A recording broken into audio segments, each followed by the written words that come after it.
conclusão que todo debate é necessário. Vamos então acompanhar o painel que está acontecendo agora, nesse momento, no CNN Talks, que discute o futuro da jornada de trabalho. Nesse primeiro painel, temos então aí no palco o presidente da Fiesp, Paulo Scaff, vocês acompanham, o presidente também da Abrainc, Luiz França, e o conselheiro da Abrace, o Vander Diogiano, que a gente vai acompanhar agora o que eles estão falando nesse momento. Dentro dessa linha, eu diria que este tema é um tema que precisa sair do ano eleitoral. A motivação eleitoral é outra. Nossos representantes na Câmara dos Deputados, os nossos deputados representam o povo brasileiro, nossos senadores representam os estados brasileiros. Nossos deputados não estarão à vontade para votar. Se for imposto uma situação no ano eleitoral e com uma narrativa, diria, entre aspas, meio falsa, porque quando não se fala o total da história, não há transparência. Quando as pessoas não sabem bem exatamente do que se está tratando, não há transparência. E colocar o desconforto para que eles tenham uma pressão de votar em alguma coisa que aparentemente possa ser boa, mas que possa custar no dia seguinte caro às pessoas, à sociedade e ao país. Então, diante disso, realmente, eu creio que esse é um debate para 2027, não para 2026. Não há nada que obrigue, vamos dizer, hoje eu repito, tanto na jornada de trabalho como na escala de trabalho, a liberdade da negociação. Isto é moderno, isto acontece, e as características setoriais elas devem ser respeitadas, porque senão você pode inviabilizar um negócio aqui, ter problemas ali, enfim. Não é verdade também que você vai conseguir salários maiores, ou mesmo salários trabalhando mesmo. O mercado depois se regula. A gente já tem problemas na competitividade.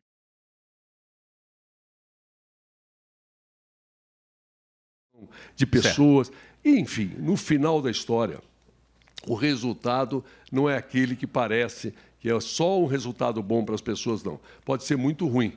Agora, vamos debater, como temos que debater tantas outras coisas. E o ano para debater isso não é no calor eleitoral, na pressão eleitoral e nas narrativas eleitoreiras. Então, você nos traz um apanhado bem geral de vários temas que entram nessa discussão e a gente vai começar a aprofundar ao longo do nosso tempo de debate aqui. Agora, é interessante também que já há vários índices distribuídos pelos todos os setores. Aqui a gente tem o representante da Associação Brasileira de Incorporadores. Um estudo recente da Abrainc aponta que o fim da escala 6x1 pode elevar o custo das obras em até 20%. E aí, seu Luiz, por outro lado, a gente tem um potencial aumento da produtividade, pelo menos é o que se alega, quando as pessoas terão mais tempo para descansar, ou seja, vão poder produzir mais nos seus dias de trabalho. Isso entra no cálculo? Isso foi levado em conta nesse cálculo? Ou entra um pouco no que diz Paulo Scaff de que vamos debater o mundo real? Nem sempre as pessoas, quando tiverem mais dias de folga, vão realmente descansar. Algumas querem fazer outras opções de trabalho. Bom dia e obrigado pela presença.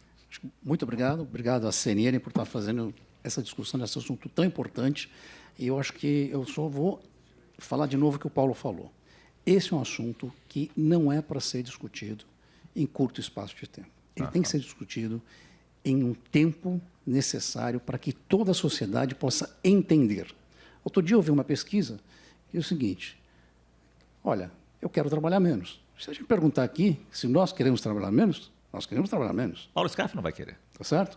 Mas ninguém perguntou para o trabalhador o seguinte: se você for comprar sua roupa, se você comprar sua casa, lembre-se que o preço vai subir. Se ele for, eu fiz a brincadeira outro dia, ele vai ter um dia mais tranquilo, ele vai ao bar lá com os amigos tomar uma cerveja, a cerveja vai ficar mais cara. Então, o que acontece é que isso ninguém está perguntando para a população. A população tem que entender o que significa a realidade dessa mudança. Por exemplo, no setor de construção civil, nós temos trabalhadores que eles trabalham e ganham por produtividade, ganham por tarefa. Óbvio que ele vai querer e ele gosta de trabalhar na escala que tem hoje, porque ele está sendo remunerado para isso e ele está tendo ganho de produtividade em função daquilo que ele está fazendo. Quando você fala da produtividade no Brasil, ela não é tão baixa. Tá? Eu acho que todos aqui têm experiências de viajar e conhecer o mundo todo. Quando você observa um prédio sendo construído em Madrid, em Miami, você vê que as coisas não são tão diferentes daqui. Então, não existe um ganho de produtividade que seria tão rápido, tá certo? Isso acontecerá sem dúvida nenhuma, que as mudanças acontecerão, mas isso acontecerá ao longo do tempo, certo? E tem um impacto, que eu falei de preço, de aumentar preço, que acontece no mercado imobiliário. No mercado imobiliário, o brasileiro, Paulo, ele não tem poupança, então, e ele não tem como comprar o imóvel dele à vista. Então, o que acontece? Ele tem que comprar financiado o imóvel dele. E o que significa isso? Hoje já é um caos. Com a taxa de juros que está, a gente já viu que um monte de gente tem dificuldade de comprar um imóvel. Agora, você imagina, se o impacto no aumento do custo subir da ordem de 5% o preço do imóvel, quantas pessoas perderão a capacidade de comprar aquele imóvel? O volume é enorme. Segundo nossos estudos, pode chegar a 2 milhões de pessoas que perderão a oportunidade de comprar um imóvel. Alguém perguntou isso para a população brasileira? Ninguém perguntou. Isso em todos os segmentos. Segmento de médio padrão e o segmento do Minha Casa Minha Vida também. Porque o segmento do Minha Casa Minha Vida é um projeto interessante, importante, que trabalha para reduzir o déficit habitacional. O déficit habitacional no Brasil é de 6 milhões de moradias, tá certo? E nos próximos 10 anos somos mais 11 milhões de moradias. Então, nós já temos um problema instalado. E que se você aumentar o preço do imóvel, você inviabiliza a aquisição por esse volume grande de pessoas. E aí me pergunto assim, outro dia me perguntaram, poxa vida, mas você está preservando o lucro? Eu falei, não. Eu trabalho para ter lucro. Todo mundo trabalha para ter lucro. O trabalhador trabalha para receber. Tá certo? O que vai acontecer é que, se você tiver essa alteração, o retorno no investimento do incorporador deve estar na ordem de 15%. O que eu vou fazer? 14,75%? Eu vou comprar título do governo. Você desincentiva o empreendedor. O empreendedor perde atratividade, porque todos os negócios, não só negócios de incorporação, são negócios de risco. E aí você não poderá mais entrar em um negócio, porque o risco é muito alto frente à sua remuneração que você vai ter. Então, acho que é um assunto delicado, muito delicado, e que a gente tem que discutir profundamente. Nós trouxemos esse estudo porque nós aprendemos ao longo dos anos que, para discutir, tanto na Câmara, como no Senado, como no governo federal, é fundamental levar números. Então, nós contratamos professores da Fundação Getúlio Vargas que fizeram esse estudo. Então, esse estudo não é um estudo da entidade, esse estudo é um estudo que veio da academia. Então, é um estudo importante e, dentro desse estudo, a gente espera que seja feita uma reflexão do assunto. Voltando aqui, só para fechar, é ano eleitoral. Não é o momento de discutir isso. Não é. Então, a gente pode até começar a discutir esse ano, mas não é o momento para decidir nada. Uma decisão precipitada pode trazer um dano enorme para o Brasil. Se você for ver, alguns países do mundo fizeram isso no passado e já estão voltando. Ou seja, fizeram a redução de jornada, verificaram os malefícios da redução de jornada e já estão retroagindo. O exemplo do Chile, por exemplo, aumentou a informalidade tremendamente. Ou seja, nós vamos jogar em algum nível de indústria, tá certo? Uma informalidade enorme. Então, é isso que nós queremos para o Brasil? Essa que é a minha pergunta. É isso que nós queremos para o cidadão brasileiro, para a população brasileira? Não é. O que a gente quer para a população brasileira é o seguinte, que o Brasil reduza o seu déficit, tá certo? Que a taxa de juros caia, nós tenhamos muito mais incentivo para produzir e o trabalhador, consequentemente, será remunerado melhor, aumentando o poder aquisitivo do povo brasileiro. A gente tem que trabalhar para aumentar o poder aquisitivo do povo brasileiro, não para ficar pensando em algo que não irá definitivamente levar a um benefício para a população brasileira.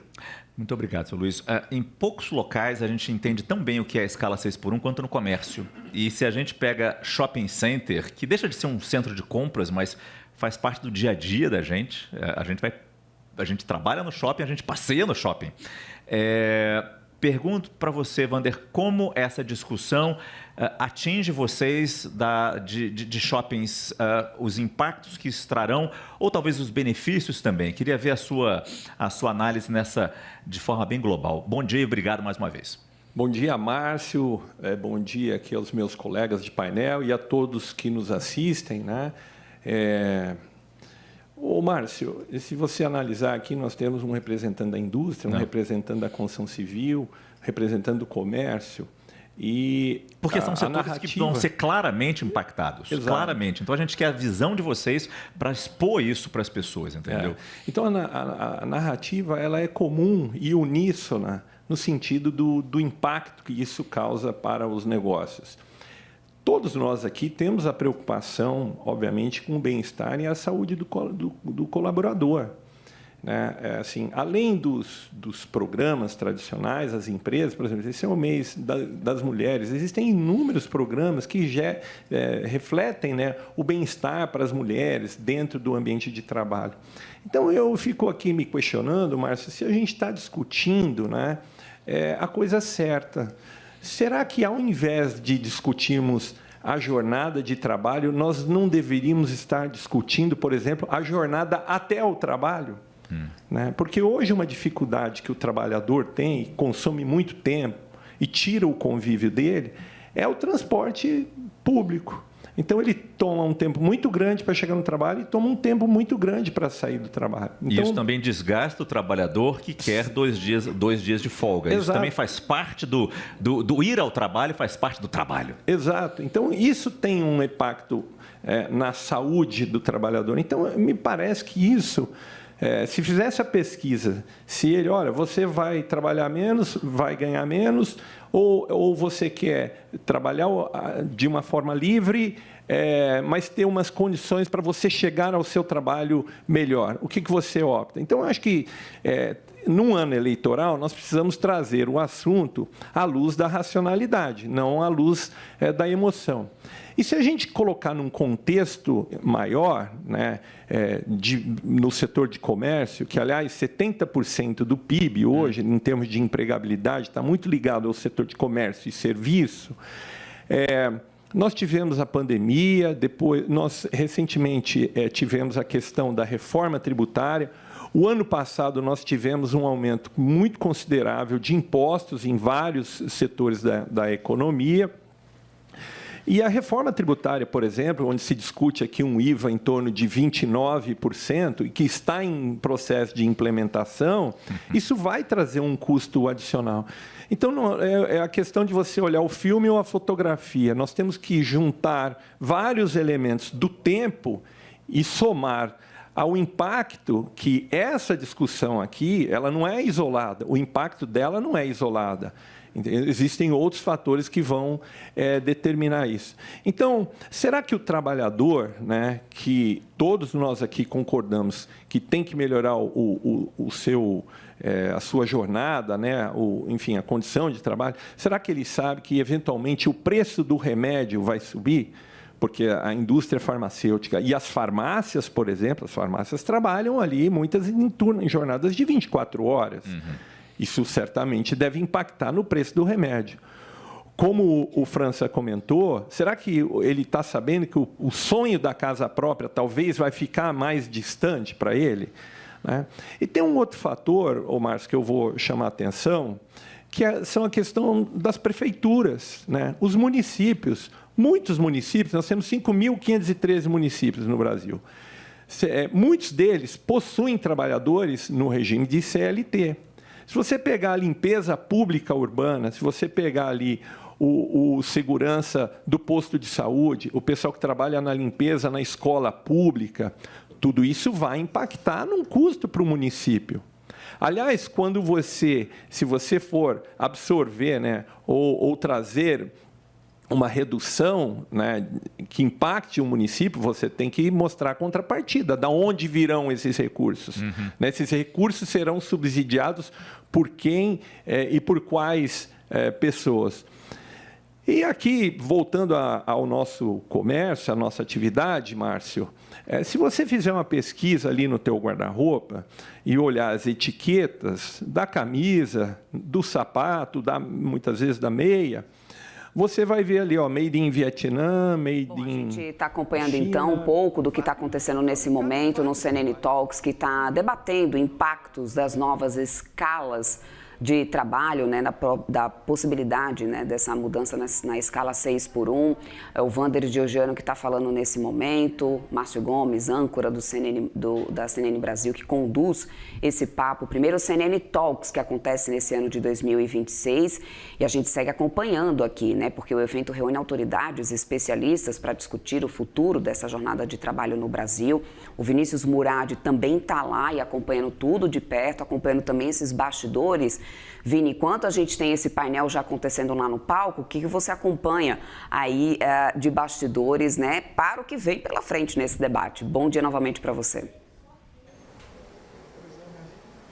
Ótimo dia mais uma vez, Débora, a você e a todos. Enquanto esse painel está acontecendo, a gente já está acompanhando a preparação do próximo painel, que é sobre a sustentabilidade econômica da modernização da jornada. Esse painel vai reunir o relator da proposta do fim da escala 6x1 na CCJ da Câmara dos Deputados, deputado Paulo Aze, e também Sérgio Firpo, que é ex-ministro, professor de economia aqui no INSPER e um dos especialistas ouvidos cotidianamente nessas discussões.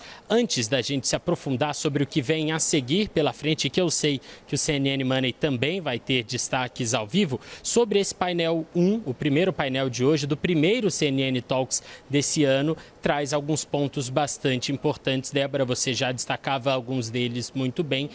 Me chamou bastante a atenção a fala de Paulo Scaff, que esse não é o tipo de debate que deve acontecer em ano eleitoral. Paulo Scaff é uma voz importante, principalmente do setor industrial e de comércio. Ele é o presidente da Fiesp, a Federação das Indústrias do Estado de São Paulo, e ao lado dele, outros nomes do setor produtivo também defendem essa ideia, que o debate não é um debate para ser em ano eleitoral, é um assunto que precisa de uma discussão demorada, uma discussão longa para ouvir os setores. E a mensagem que me parece que os representantes do setor produtivo estão passando nesse primeiro painel é que o fim da escala 6x1, a imposição de um limite menor de horas trabalhadas por semana, podem não mudar o que o trabalhador recebe, mas podem acabar aumentando o preço pela necessidade de aumento de mão de obra nas empresas, e isso gera inflação. Esse é o recado do setor produtivo neste momento, neste primeiro painel. Na sequência, teremos um deputado que está participando ativamente com a relatoria desse projeto, e também um especialista, para discutir de fato como, então, é possível modernizar a jornada de trabalho e trazer mudanças que aliviem o trabalhador de fato na ponta. Débora. Obrigada, então, meu querido, pelas atualizações. O Vini que vai voltando aqui ao longo da nossa programação para nos contar mais sobre o evento.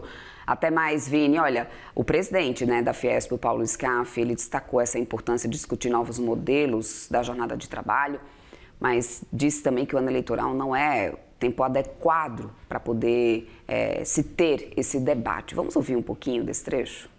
Tenho conversado muito com muitas pessoas e vejo o desconhecimento. E quando você conversa um pouco de como as coisas são na vida real, quais são os impactos no preço, os impactos na risco de migrar para a informalidade. O Chile fez a redução de jornada, fez mudanças em escala, o que resultou aumento de informalidade e desemprego.